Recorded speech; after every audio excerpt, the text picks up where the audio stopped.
Sharq Turkistonda turmaga tashlangan yiqillar uchun adolat izlayotgan Uyg'urlar yordam talab qilish uchun Birlashgan Davlatlar Tashkilotidagi ancha tanishlik bo'lmagan bir organga murojaat qildi. O'tgan bir yilda Birlashgan Davlatlar Tashkilotining xohlagancha tutib turish xizmat guruhi jami 8 Uyg'ur mahbus haqida 3 qaror chiqardi. Har qatimli qarorda Xitoyning bu Uyg'urlarni tutib turishining kishilik huquqiga daxl tarz qilish bo'ladiganligi ta'kidlandi.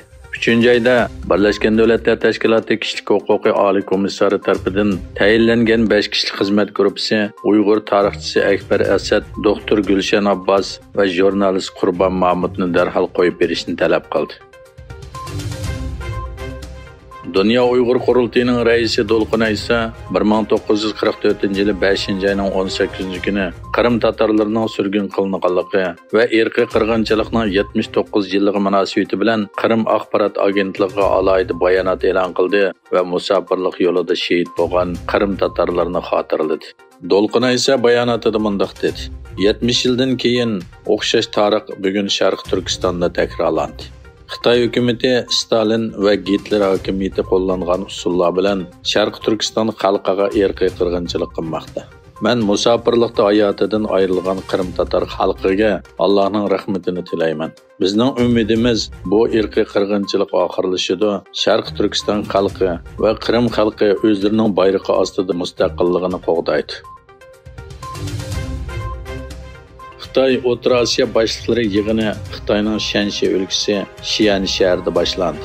Xabar qilinishicha, Xitoy hukumati raisi Xi Jinping boshliqlar yig'iniga riyosatchilik qilgan bo'lib, mazkur yig'inning asosli maqsadi Xitoyning O'rta Osiyodagi 5 davlat rahbarlari bilan bo'lgan hamkorligini kengaytirish ekan.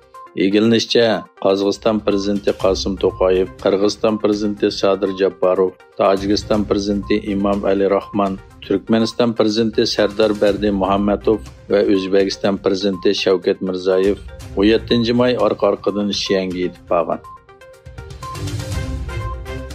2023-yillik G7 boshliqlar yig'ini Yaponiyaning g'arbiy janubidagi Hiroshima shahrida Yaponiyaning navbatchi raisligi ostida boshlandi.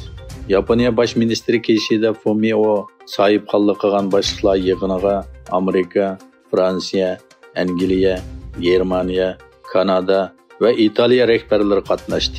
5-ayning 21-kunigacha davomlashadigan boshliqlar yig'iniga G7 davlatlari, shundaqla Yevropa Ittifoqi, Indoneziya, Hindiston, Koreya, Avstraliya va Vyetnam taklif qilindi.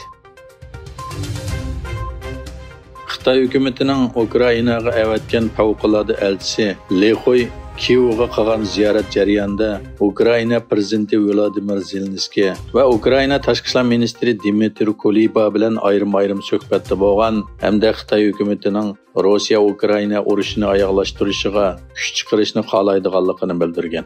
Ammo Kuleba bu haqda aniq qilib ifoda bildirgan hamda Ukraina hukm talqon bo'lib ketsa-mu, zamin kesib berish badaliga tinchlikni qo'lga keltirishni istamaydi. Bu bizning o'zgarmas maydonimiz degan.